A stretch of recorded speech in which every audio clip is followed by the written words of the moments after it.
Grand Teacher relate les histoires de la finance. Salut à tous et bienvenue sur Grand Teacher relate. Aujourd'hui, on part pour un voyage dans le temps, direction la Suède du XVIIe siècle, pour découvrir l'histoire incroyable de la Riksbank, la toute première banque centrale du monde. Accrochez-vous, parce que cette histoire est bien plus qu'une simple date dans un manuel d'économie. C'est une aventure pleine de rebondissements, d'innovations et de leçons encore valables aujourd'hui. Un peu de contexte pour commencer cette histoire. Pourquoi la Suède avait-elle besoin d'une banque centrale? Imaginez la Suède au XVIIe siècle, un pays en plein essor, avec des ambitions énormes et des caisses pas toujours bien remplies. Les échanges commerciaux sont compliqués. Les pièces de monnaie en cuivre sont si lourdes qu'il fallait parfois une brouette pour payer quelque chose. Il était temps de trouver une solution plus pratique. Avant la Riksbank, il y avait Stockholms Banco, dirigé par Johan Palmstierna. Son idée était simplement de remplacer les lourdes pièces par des billets de banque, mais sans assez de réserves pour les garantir. Résultat, une faillite retentissante en 1664. Mais chaque échec porte une leçon, et celle-ci a pavé la voie à quelque chose de plus grand. En 1668, le gouvernement suédois prend les choses en main et crée la Riksbank.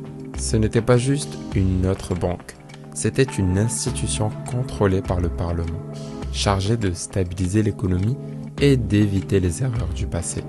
Un concept révolutionnaire pour l'époque.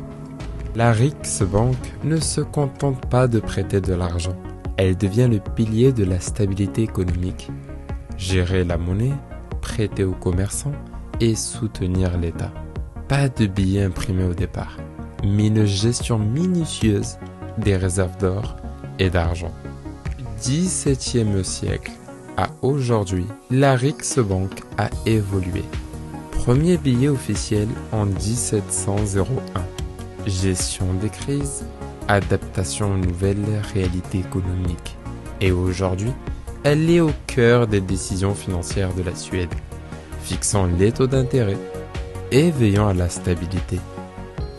Ce qui est encore mieux interprété, c'est qu'elle a su se moderniser année après année et après les grands événements de notre époque.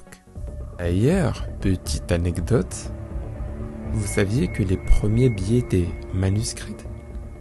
Ou que pendant la crise de 2008, la Riksbank a été l'une des premières à agir pour protéger l'économie?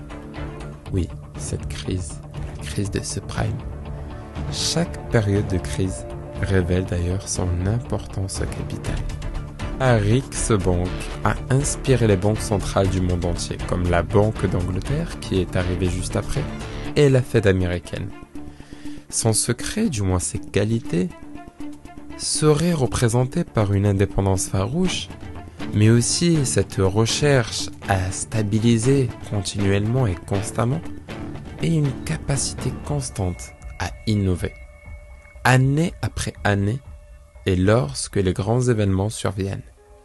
Merci d'avoir voyagé avec moi dans l'univers fascinant de la Riksbank. Cette histoire montre comment une idée née il y a plus de 350 ans continue d'influencer nos vies aujourd'hui. Restez branchés sur Grand Teacher relate pour d'autres plongées captivantes dans l'histoire économique. À bientôt.